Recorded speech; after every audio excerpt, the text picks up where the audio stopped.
Hoje análise de Chelsea versus Djurgården. A partida terminou em 4-1 para o Chelsea. Os gols do Chelsea foram marcados 2 de Nicolas Jackson e 1 de Madueke e mais 1 de Jadon Sancho. No lado de Djurgården, o gol foi marcado por um tal garoto chamado de Alemayu. É uma partida que particularmente eu achei que seria fácil, eu inclusive deixei isso bem claro no meu vídeo de análise. Achei que o Chelsea não teria nenhuma grande dificuldade para passar. E realmente, cara, a partida foi muito fácil mesmo. Me assustou até a facilidade que foi esse jogo. Me questiono como esse time veio parar aqui, cara. Pra quem não me conhece, eu sou o Corvo, apresentador desse canal. Seja muito bem-vindo ao Plano Blues. Bom, cara, hoje foi uma partida que claramente o Chelsea foi pra campo com um revezamento grande de jogadores, né? A gente tem, por exemplo, a presença de jovens da base que jogaram tanto no segundo tempo quanto no primeiro. O Chelsea ele vai pra rodar o elenco e tudo mais, até porque o adversário dele não era muito forte, né? E realmente é estranho numa semifinal de uma competição europeia enfrentar um time tão fraco, né? Provavelmente isso aqui é uma daquelas vezes que um time ele acaba passando pra final ou pras finais porque pega uma chave muito boa ou porque acaba counterando algum time forte que poderia ter derrubado ele. Eu acho que aqui é o caso, por exemplo, né? É um time que talvez não deveria estar aqui, como por exemplo o Bodo Glimt na Europa League, acabou passando para as semifinais, sendo que é um time com um elenco muito fraco. Inclusive, o Bodo Glimt na Conference, ele seria um dos azarões nessas semifinais. Se fosse ele contra o Chelsea hoje, ele seria um azarão também e provavelmente seria o menos favorito em relação aos times que estão hoje disputando ela. Pra você ter noção do nível do time que a gente tá falando aqui hoje. E o Djurgården foi muito pior que isso, cara. Realmente foi um time que executou muito mal sua formação. O Djurgården foi pra campo com 4-2-3-1, que às vezes parecia até outros design, uma balança mais à esquerda do campo. Você claramente podia ver os jogadores tentando explorar bastante esse lado do campo, teve bastante disputa por ele. Acho que tentando explorar um pouco a partida de Akpom, só que não deu muito certo. No Chelsea a gente também viu um 4-2-3-1 e hoje, pela primeira vez em toda a temporada, o 4-2-3-1 do Chelsea realmente foi um 4-2-3-1. Boa parte do jogo, inclusive, cara. A gente não vê laterais subindo tanto em campo, a gente vê laterais mais fixados em um posicionamento específico, a gente vê a dupla de volantes também muito mais baixa, tanto no primeiro quanto no segundo tempo. Inclusive isso fez com que a partida de Kiernan e também a de Palmer, que veio pro segundo tempo na posição ali, fosse muito diferente do normal, né? Inclusive Kiernan ele acaba baixando um pouco mais ali no segundo tempo. É claro que na fase mais ofensiva de campo a gente vê um claro design de 3-2-4-1, evidentemente Enzo Fernandes se juntando à linha de ataque. Há um equilíbrio muito maior do que o que seria anteriormente. Foi uma partida bem fora do comum, até porque o Chelsea conseguia meio que subir muito bem, né? Inclusive os dois laterais subiram bastante em campo, eles participaram bastante da linha de ataque às vezes ali, né? Chegando bastante ali no corredor do campo, mas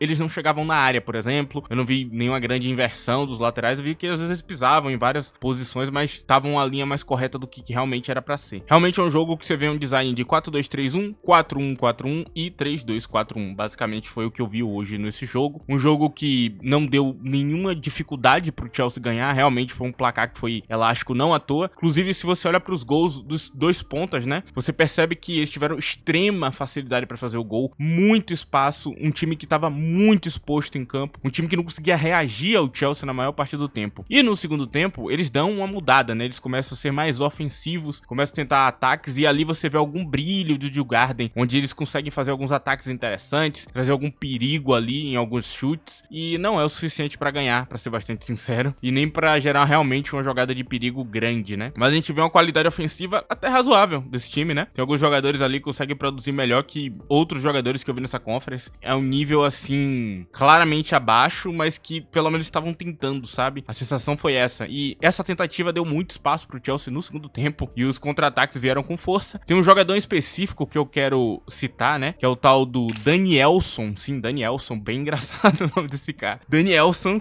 o tal do Danielson, ele era simplesmente horrível, cara. Tem dois gols, pelo menos, que saíram por causa dele não conseguir parar o chute do jogador, ou da atrapalhada que ele fez ali e deixou Nicolas Jackson na cara do gol. Foi um negócio, assim, feio de ver. Ele era o pior entre os piores, cara. Mas eu também não me impressionei nem um pouco com o goleiro deles ou com qualquer outra figura que eu tenha visto na parte defensiva do campo. Realmente, uma completa desgraça. Eu gostei do plano de pressão deles, pareceu interessante, né? Eles fizeram uma pressão média ali até a linha do meio de campo e tentaram não subir tanto no primeiro tempo. E isso funcionou muito bem pra tirar um pouco do espaço do Chelsea. Só que aí, basicamente, o Chelsea tentava uma jogada por dentro, não achava espaço, lateralizava. Então a bola ia direto pra um dos pontas, um dos laterais. E aí rolava o duelo. E no duelo você via o quão fraco eles eram, cara. Assim, eu vi Sancho brincando e nem sabendo o que fazer, às vezes, com a bola. De tanto que era fácil os duelos. Madueke também com muita facilidade em fazer jogadas de perigo acontecer. Muitas das vezes não sabendo como acabar armar as jogadas, mas não tendo nenhuma grande dificuldade, assim, de realmente criar essas jogadas. E foi um jogo realmente muito fácil, cara. Muito easy mesmo. Sim, eu senti até um pouco de sono vendo o jogo, cara. Eu tava com sono de tão controlado e tão chato que tava no primeiro tempo. No segundo tempo, essa linha sobe um pouco mais pra tentar recuperar a bola. Eles conseguem até fazer uma pressão ofensiva interessante ali, parar o Chelsea em alguns momentos, mas nada significativo pra poder realmente gerar um lance de perigo. É um time que realmente não me impressionou nem um pouquinho nessa parte. E aí a gente tem o teste do 9, né? O tal do George, ele jogou hoje de 9. Achei interessante, achei uma boa escolha, uma escolha de bom gosto, porque é um jogador que jogou na posição, fez gol e tava indo bem. E eu gostei muito do posicionamento dele. Pra um cara que joga na ponta, tá jogando tão bem posicionado de 9, é algo legal, ok? Algo interessante. Só não gostei muito das movimentações, né? Eu achei ela muito fraca e ele realmente não produz grande coisa. E você vê a diferença bem grande quando entra Jackson, né? No segundo tempo, o Jackson consegue realmente fazer alguma coisa. Os 2 gols não foram à toa. Claro que foi muito mais mérito do Danielson, um dos gols, mas o outro gol foi um gol bem feito que ele fez ali, lançou no canto do gol. Belo chute, né? Muito espaço, inclusive. Falta falar, a linha de marcação dos caras era decepcionante, então eu não tenho muito o que destacar nessa parte. E realmente, é um jogo controlado, bem pensado. O Maresca Ball, o futebol de Enzo Maresca funcionou muito bem no jogo de hoje. Hoje não teve nenhum grande desafio. Hoje foi um jogo perfeitinho que o Chelsea devia ter feito. Isso é muito bom para o nosso time, porque a gente tem jogos bem difíceis pela frente, times que estão em crescente, times que estão muito bem e times que talvez não vão deixar a desejar quando enfrentar a gente. Por exemplo, agora a gente vai pegar o Liverpool. Eu acho que o Liverpool vai encerrar a temporada com esse jogo, né? Esse vai ser o último jogo sério deles na temporada, então eu acredito que o Liverpool vai dar muito trabalho pra gente e é bom que todo mundo esteja de pé e bem em campo pra poder jogar esse jogo, ou pelo menos os jogadores principais. Então você ter um jogo mais fácil que nem esse, rodar no ritmo mais lento, descansar seus jogadores, poder testar alguns jovens, é algo muito positivo, né? É algo que, assim, falta. Eu diria que essa foi uma das partidas mais fáceis da Conference League, mas assim, pro nível que deveria ser uma semifinal, um mata-mata, é realmente uma partida muito fácil. Muito fácil, cara. É sério, a palavra que dá pra usar nesse jogo é fácil. Que time fraco, que time que não deveria estar aqui. Essa é a sensação que eu tenho. Isso aqui não parece um jogo de semifinal de jeito nenhum. Basicamente é isso. Não tenho muito mais o que elaborar aqui. Eu basicamente falei sobre o que rolou na parte tática, no meu ponto de vista, é claro, né? Alguém pode ter uma interpretação um pouco diferente. Eu achei interessante, pelo menos, o design da formação se manter um pouco mais. Porque esse treinador, ele tem sido bem esquisito, né? Em relação ao guardiolismo. Porque apesar dele ser um treinador guardiolista, em muitos momentos, os brilhos que a gente tem é de um jogo, às vezes, meio vertical, que tinha no começo da temporada. E também a dificuldade dele de utilizar certos conceitos que outros treinadores utilizam. Por exemplo, utilizar um 4-2-3-1, utilizar um 4-3-3, utilizar 2 volantes defensivos, um duplo pivô de volantes, utilizar um camisa 9, um falso 9, né? Normal, assim, como todo treinador guardiolista consegue executar e ele não consegue. Então tem vários detalhes, assim, que eu noto que ele não consegue fazer. Ver esse sinal aqui da gente usar uma formação diferente, depois de outro jogo que também a gente vem de uma formação diferente, é algo muito positivo. Assim, eu não tenho muito mais o que falar. Realmente a parte positiva desse jogo é isso aí. Joguinho controlado, muito bem feito aí de Maresca. Agora a gente vai falar de quem jogou mal e quem jogou bem, mas antes disso vou pedir pra você que não esqueça de deixar o like nesse vídeo se você estiver gostando. E também, você pode usar a opção de hype aí, se você tiver no smartphone, você pode me dar um hype gratuito aí na aba de comentários, né? Ali você passa pro lado, me dá um hype, o vídeo chega em mais pessoas. E se você quiser ter um contato maior comigo, me siga também no Twitter, cara, lá eu comento futebol diariamente, inclusive fiz alguns comentários sobre o jogo e também comentei sobre outros jogos da Europa League ali que estavam rolando no mesmo momento, eu fui dando uma comentada ali por cima. Basicamente é isso. E cara, é um jogo que era mais fácil, então é óbvio, os jogadores não vão ter grande dificuldade pra brilhar, mas o Chelsea teve alguns brilhos assim que são em algumas poucas figuras, eu não vi tanta gente assim brilhando hoje, cara. Eu gostei da partida do goleiro Jorgensen, pra ser bastante sincero com vocês, eu gostei do que eu vi dele hoje. Acho que ele ficou no limite de errar alguns lances ali, mas ele não errou, então eu não posso cobrar sobre isso. Gostei da partida dos 2 volantes, né, Reece James e Enzo Fernandes, gostei muito deles. Gostei também de quem veio do banco de reserva e jogou no meio de campo,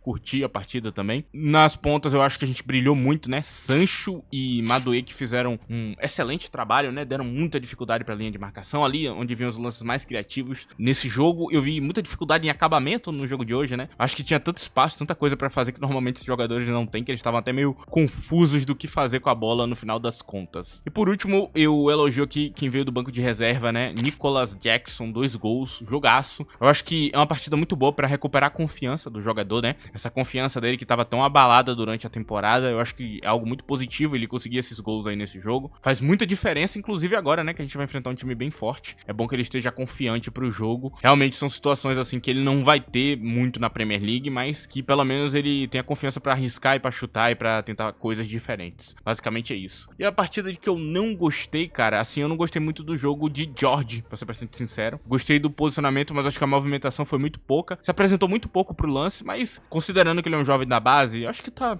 valendo, cara. Mas eu particularmente não curti tanto o jogo dele hoje, não. E eu também não gostei muito de Chalobah vindo do banco. Ele tava estranho no jogo, cometendo alguns erros que normalmente ele não comete. Foi estranho. Então não tem muito mais o que falar, basicamente é isso, cara. Assim, deu tudo certo, não tem muito quem criticar e tudo mais. Então vamos seguir em frente aqui pro time do Djurgården. E, cara, a partida do Djurgården tem alguns protagonistas, assim, que eu posso falar, cara. Gostei muito da partida no meio de campo de Stenson, acho que é assim que é o nome dele. Tem um guri aqui que jogou de meio atacante, o tal do Gulliksen, ou Gulaksen. Eu acho que o narrador tá chamando ele de Gulaksen, né? O jogador aí que foi bem, gostei do jogo dele, inclusive ele deu assistência. O camisa 9 deles, Tokmak Enig, eu acho que é assim que pronuncia, não sei, não tenho ideia como é que pronuncia o nome desse rapaz. E também tem o tal do Prisk, né? O Prisk criou várias jogadas interessantes ali, eu gostei muito do que eu vi dele. E o que veio do banco, o tal do Isaac Alemayu, que eu acho que ele trouxe os melhores lances ali depois que ele saiu do banco. Realmente produziu bastante pro time deles e trouxe algum perigo pra nossa linha de defesa, né? Inclusive desse segundo tempo que eles melhoraram bastante a questão ofensiva. Claro que isso deixa pra trás a defesa. E aqui eu falo de quem jogou mal no time deles, que é a grande maioria, mas a linha de zaga inteira foi muito mal. Não acho que tenha ninguém que se salve aqui nessa linha de zaga, mas eu dou um claro destaque ao Danielson. Cara, como esse Danielson é ruim, mano. Que coisa feia assistir esse cara jogando futebol. E também o goleiro Rini, cara. Não gostei nem um pouco, cara. Não fez nada no jogo. Muito fraco. O outro zagueiro também que tava do lado dele, o tal do Larsson, completamente perdido no lance. E o time tava defendendo direito, assim, na questão tática. Então, não tinha tanto espaço, assim, sabe? Mas lento, fraco, sabe? Os duelos estavam tão fáceis pros pontas que às vezes até ficava impressionado o quão ruim esse time é, cara. Insanamente ruim esse time, cara. Puta merda, cara. Eu acho que esse aqui, inclusive, era o time do tal do Bergvall hoje, que é jogador do Tottenham, né? Ele jogava aqui nesse time. Enfim, cara, o Chelsea fez o dever de casa, fez o trabalhinho dele, 4-1, resultado aí que praticamente garante a passagem dele. Se não passar, vou ficar realmente muito surpreso, extremamente surpreso. A sensação que eu tenho do Djurgården é a mesma do Arsenal na semifinal da Champions League. Não sabemos como ele foi parar lá, é um elefante na árvore, uma hora ele vai cair. Eu acho que isso resume muito bem esse jogo. Desculpe, torcedor do Arsenal,